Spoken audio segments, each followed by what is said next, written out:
আসসালামু আলাইকুম প্রিয় ভিউয়ার্স, ওয়েলকাম জানাচ্ছি নতুন আরও একটা ভিডিওতে। কেমন আছেন সবাই? আশা করি আল্লাহর অশেষ রহমতে সবাই খুব ভালো আছেন। তো তাল খাওয়ার পরে খোসাগুলো এখানে রেখে গিয়েছি শুকানোর জন্য।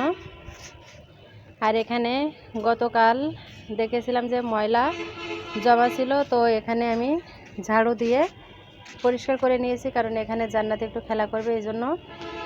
আর ময়লাগুলো এখানে দলা করে রেখেছি, পরে ময়লাগুলো ফেলে দেবো। কি বানাবো এই জায়গায় বলো? সুইমিং পুল বানাবা? এসো এই সাইডে এসো। তো ছাদে আজকে প্রচণ্ড রোদ হচ্ছে। হ্যাঁ এসো চলো।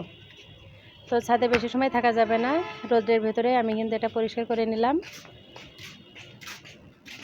তো আজকে পানিটা শুকাই গেছিলো, বাট এখানে ছাদের উপরে কিছু স্টুডেন্ট পড়তে আসে, যে ট্যাপটা আছে সেই ট্যাপটা ছেড়ে রেখেছিল, এই কারণে কিন্তু পানিগুলো জমে গেছে। আমি একটু আগে যখন আমটা নাড়তে এসেছিলাম, তো এসে দেখি যে পানির ট্যাপটা ছাড়া। আর এখান থেকে আমি ঝাড়ুটা ধুয়ে নিচ্ছি, ঝাড়ুতে ময়লা লেগে গিয়েছিলো, এজন্য ঝাড়ুটাও আমি পরিষ্কার করে নিলাম।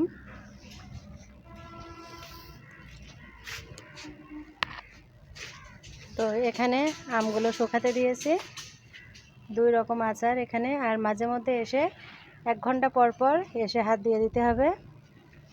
আর এখানে আমার ফুল গাছে ফুল ফুটেছে, টাইম ফুল গাছে। বৃষ্টির পানিতে গাছগুলো চকচক করছে।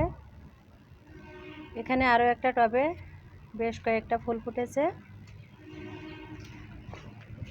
আর এখানে আমার যে বানটা, সেটা কালকে ঝড়ে 12টা বেজে গেছে, এটা ঠিক করতে হবে। তো এখন রৌদ্র প্রচুর, এখন রোদের ভেতরে আমি কাজটা করতে যাব না।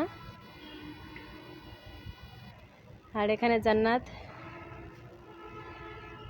পানির ভিতরে হেঁটে বেড়াচ্ছে। দেখুন ছাদে কিন্তু চারি সাইডে পানি। এই যে ট্যাপটা দেখতে পাচ্ছেন, এই ট্যাপটা ছাড়া ছিল সারা রাত, এবং সারা ছাদে পানিটা ভরে গেছে। এদিক থেকে শুকিয়ে গেছে, বাট চারি সাইডে এখনও পানিটা আছে। জান্নাত আমো, একটা কবিতা পড়লি শোনাও তো,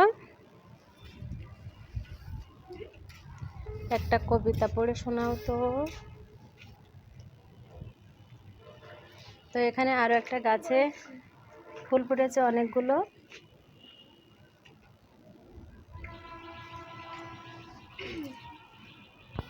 হাসি লিখেছেন রকুনুজ্জামান খান। হাসতে নাকি জানে না কেউ, কে বলেছে ভাই? এই শোনো না কত হাসির খবর বলে যায়। খোকন হাসে ফোকলা দাঁতে, চাঁদ হাসে তার সাথে সাথে, গাছের দিলে শাপলা হাসে, হাসে সবুজ ঘাস। পাতি খলসে মাছের হাসি দেখে হাসেন পাতি হাঁস। টিয়ে হাসে রাঙা ঠোঁটে, ফিনের মুখেও হাসি ফোটে। দোয়েল কোয়েল ময়না শামা হাসতে সবাই চায়, হাসতে সবাই চায়। তো এত হাসির খবর শুনেও যারা হাসতে নাকি আর মনে নেই। এবার হাতের ডিজাইনটা দেখি, মেহেদির ডিজাইনটা কে দিয়েছে? মেহেদি তুমি দিয়েছো? খুবই সুন্দর হয়েছে। মেহেদি শেষ হয়ে গেলে নাহলে আরো দিতাম। তাই? তো আজ এ পর্যন্তই। এখন বাজে 10:30, দুপুরের জন্য রান্না করতে হবে। তো কেমন লাগলো আজকের আমার এই ভিডিওটা অবশ্যই কমেন্ট করে জানাবেন। আসসালামু আলাইকুম সবাইকে।